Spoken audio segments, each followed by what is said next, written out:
Так, бүгін біз түшүнүктөрдү өтөбүз да. Бүттө Ага. жаза бересиң, мен тапшырмаларды берем. Жакшы эле көрүнүп атабы доска? Жоқ, доска аппақ азыр жазып атасы эми ооба көрүнүп атат. Көрүнүп атат, Мен да? мындай жаза турган нерселер барбы? Жазып алайын болсо. Биринчи, мына кара. Мындай кылып карасак болот да. Мына адам дүйнө жүзүндө эмнелер бар мына? Экинчи жаратылыш, үчүнчү предмет. Көрүнүп атабы жакшы эле? Ооба. Проблема, окуя, кубулуш десек, дүйнө жүзүндөгү бардык нерселер мына ушуларга батат да. Же адам, же жаратылыш, же предмет, же проблема, же окуя, кубулуш.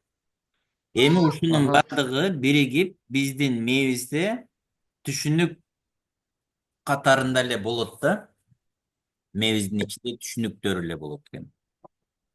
Суроолоруң болсо сурайсың, э? Анан ушул түшүнүктөр, мисалы үчүн карасаң, предметтер, адамдар көчөдө жүрөт, бирок мээбиздин ичинде адамдар, нерселер жүрбөйт, болгону түшүнүктөр гана болот экен.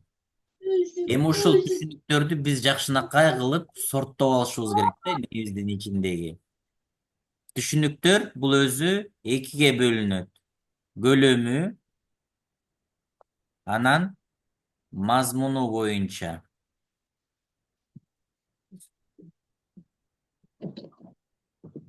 Көлөмү боюнча эң биринчи жалгыз түшүнүктөр болот. Түшүнүктөр жалгыз болот биринчи. Экинчи жалпы болот. Үчүнчү жеке болот. Төртүнчү нөлдүк түшүнүктөр болот. Мен азыр бардыгына мисал келтирип берем. Анан мазмуну боюнча алтыга бөлүнөт. Биринчи конкреттүү,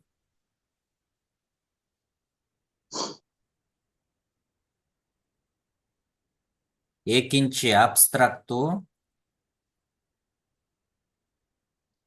үчүнчү салыштырмалуу, төртүнчү салыштырмалуу эмес, бешинчи оң болот, анан алтынчысы терс болот.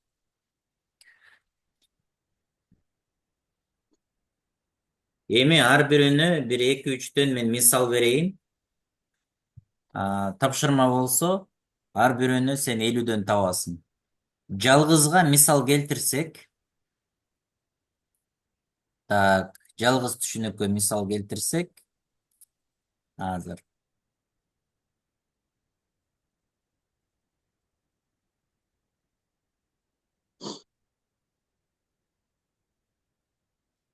Мисалы мындай болот да, жалгыз түшүнүктөрдү алсак.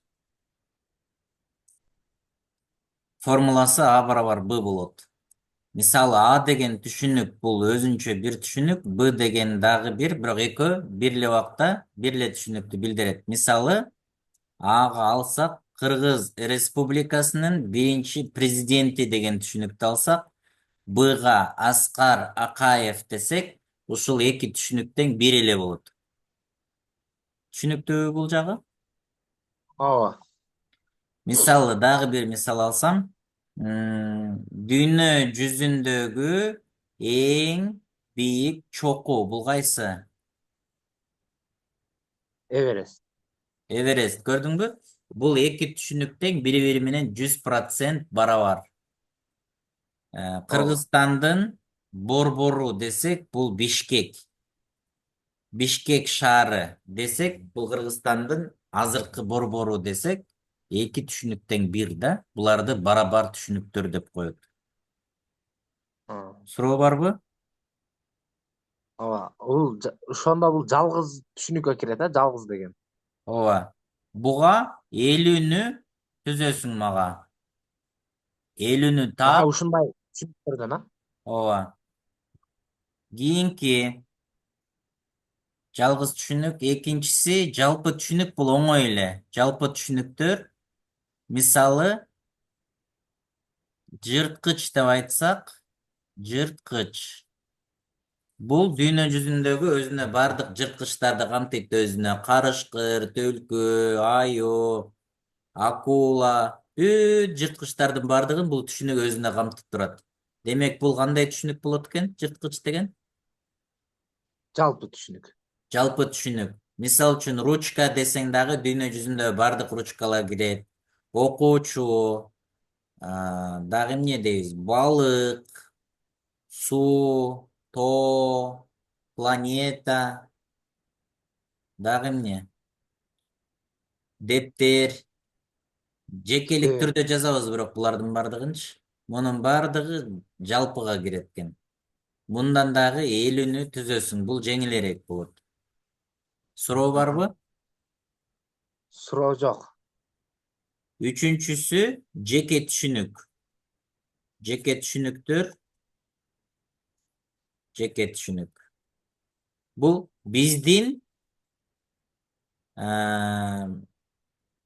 биздин окуучулар десек, бул жеке түшүнүк болот да. Биздин окуучулар. Же болбосо эмне дейбиз? Кыргызстандын карышкырлары десе, карышкырлары. Бул жеке түшүнүк болот. Себеби карышкыр деген түшүнүк дүйнө жүзүндөгү бардык карышкырларды өзүнө камтыса, Кыргызстандын карышкырлары, Кызыл китепке кирген карышкырлар десек, бул бир эле бөлүк жөнүндө кеп болуп атат да, ошо карышкыр деген түшүнүктүн. Мисалы үчүн могу карышкыр Мындай деген түшүнүк көбүк болсо, ошонун бир таандык эле. экен да. Түшүндүңбү? Ооба. Муну жеке түшүнүк деп коет. Буга дагы элүүнү түзөсүң, эми бул жеңил эле болот. Анан Аха. төртүнчү нөлдүк түшүнүктөр болот экен. Нөлдүк. Нөлдүк түшүнүктөр деген, анықтамасын айтсам, адамдар ойлоп тапкан түшүнүктөр да булар. Жашоодо жок.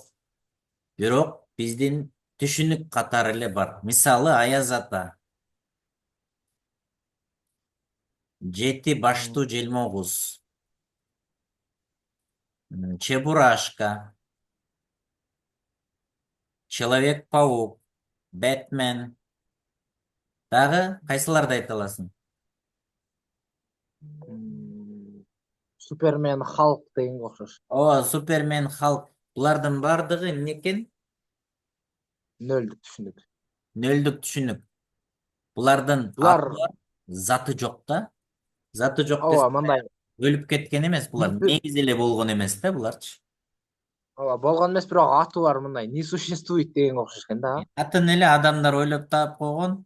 Булардын бардыгы калп, эч кандай пайдасы жок экен да бизге.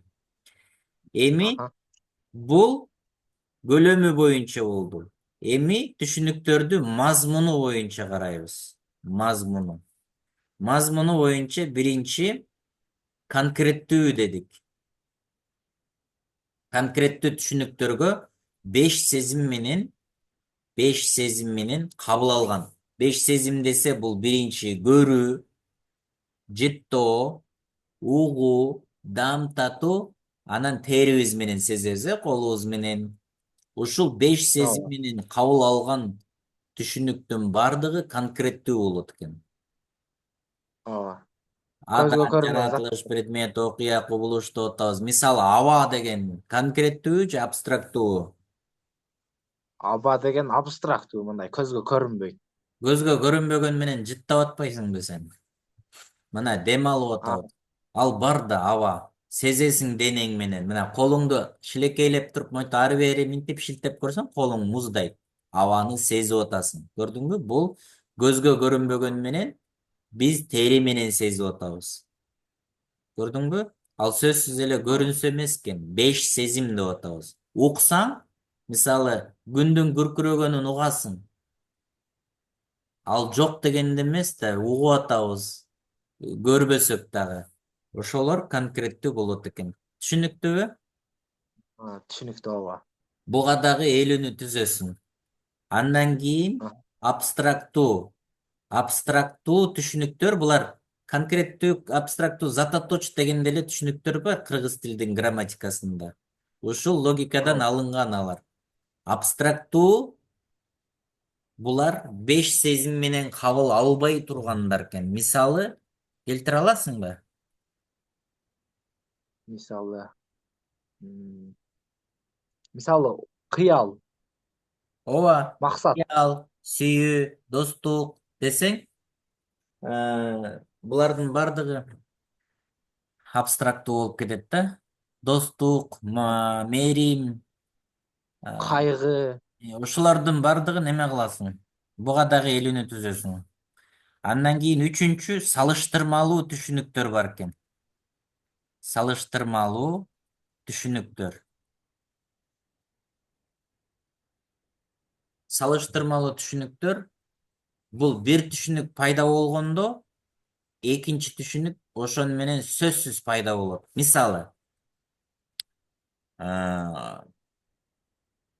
пациент десек, бул пациент деген түшүнүк барбы?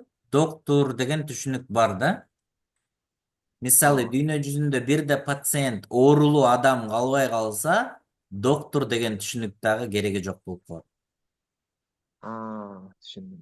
Окуучу деген түшүнүк барбы?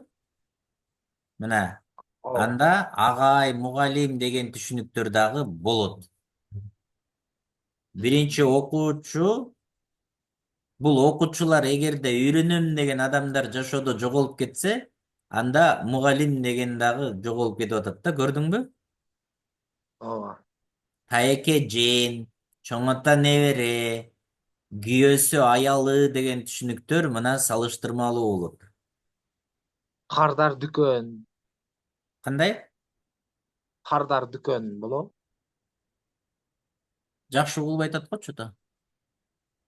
Мисалы, такси клиент десек. Ошондой эле, кардар деп атасың да, ооба, туура. Эми салыштырмалуу эмес болсо, ручка, дептер десең, булар салыштырмалуу эмес, өз-өзүнчө боло берет булар. Андан кийинки оң түшүнүк, анан терс түшүнүктөр калды, э?